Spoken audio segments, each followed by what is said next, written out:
Hello, it's ChewDog Charts. Now, the stock market sometimes can feel like a casino, and you're sitting there at the roulette wheel, and you put your money down on black or red, and you just take a chance. As for me, I'm always looking for an edge, and sometimes that edge can come in the form of a contrarian indicator. And one contrarian indicator is the CBOE VIX. In 1992, the CBOE hired Robert Whaley to develop a tradable volatility product based on equity index option prices. And a year later, in 1993, the VIX was born when the CBOE started publishing real-time quotes on the implied volatility of the calculated S&P 500 index options. Now, for the next decade, no VIX instrument traded at all. And it wasn't until 2004 that the VIX futures were listed. And then it took another 5 years before the first ETF based on those futures hit the exchanges. But since then, it's been a wild ride. And now everybody knows what the VIX index is. So today, we're going to look at the VIX in a little bit more depth, and we're going to take a look at a few other contrarian indicators to try to get an edge in the stock market. So let's take a look.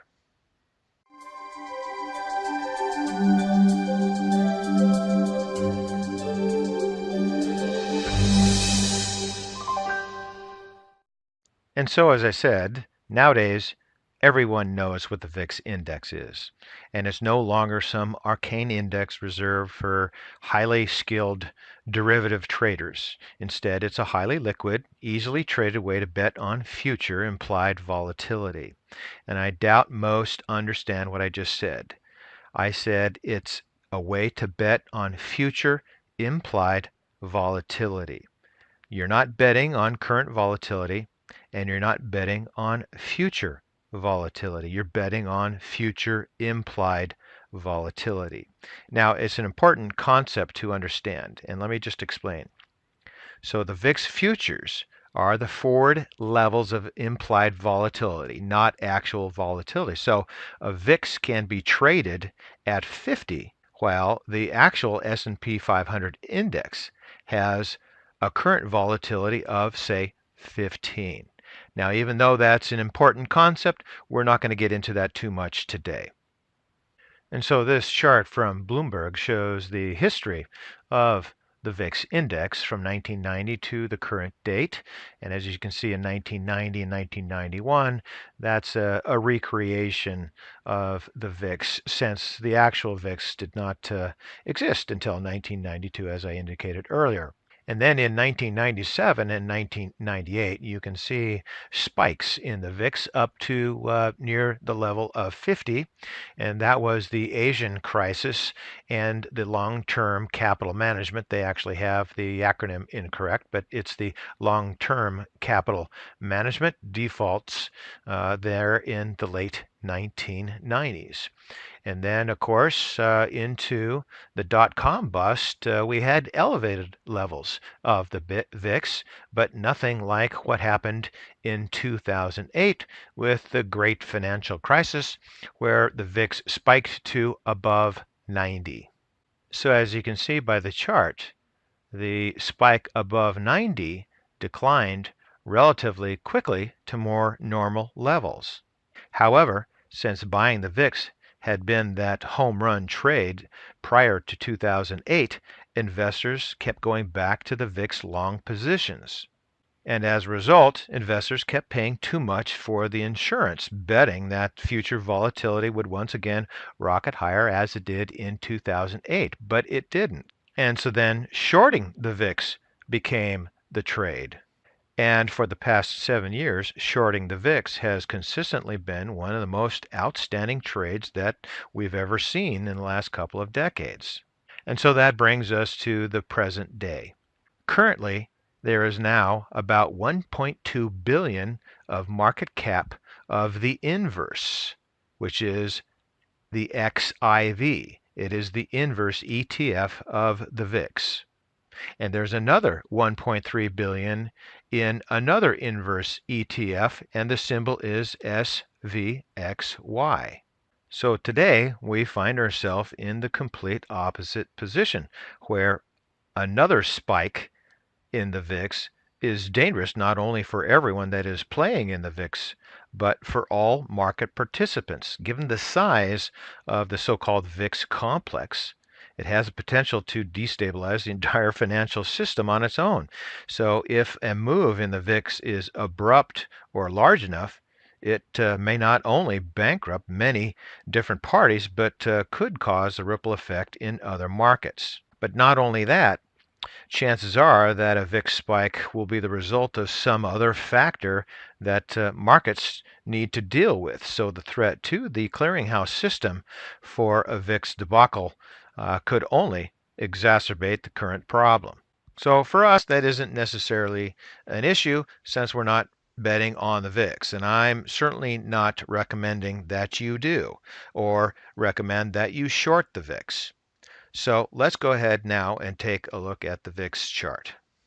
And this chart here is the VXO. So for those that are not familiar with my videos, I look at the VXO as opposed to the VIX simply because the VXO gives me a longer term perspective back to, say, about 1994. The VIX doesn't go back as far. The VXO is a variant of the VIX, so it is good enough for me, and so hopefully it's good enough for you. And as we can see here, going back to the 1998, 97, 98 time periods, the Asian crisis, and then the default of long-term capital management. And here, our about here is 2000, where we had the dot-com crash, and the VXO nor the VIX at this period of time really spiked much. It was elevated compared to previous times, but actually a little bit lower than it was in the Asian crisis and long-term capital management default. And then we subsided here into this time frame leading up to the 2008 crash. And following 2008, it came back down and had a few spikes in subsequent years. But although the spikes were up to, say, 50, the stock market did not decline too significantly. And here we find ourselves today with the reading on Friday at 9.46. We're at a relatively low measure here below 10 and have been for much of the year of 2017. But I think that's changing, and you can see that here in the MACD. The MACD shows that we're near the -2 line. And as you can see in times past that we have moved up, but it's taken, say, a year or so to move up to the 0 line. And then that's where, in my opinion, the fireworks happen. And you can go back into some previous periods here and start seeing that when the MACD heads up to the 0 line, that's when some spikes in volatility do occur, such as here, this time frame through here, and again at this time frame here. This was not that significant with regard to the stock market, and then we popped up above 0 here and here. So we are heading in that direction once again. We have some time. We look like the fast line is moving toward the trigger line, hasn't necessarily crossed yet, so we will know that perhaps crossing in the next couple of months or so. For now, that looks like the volatility is perhaps going to start increasing. I don't think there's going to be any significant impact in the stock market itself, but that volatility we do want to watch, keep an eye on. As I said, this is a contrarian indicator, at least for me. So let's just watch that with volatility coming here within the next few months to the next few quarters. All right, let's go ahead and take a look at some more contrarian indicators.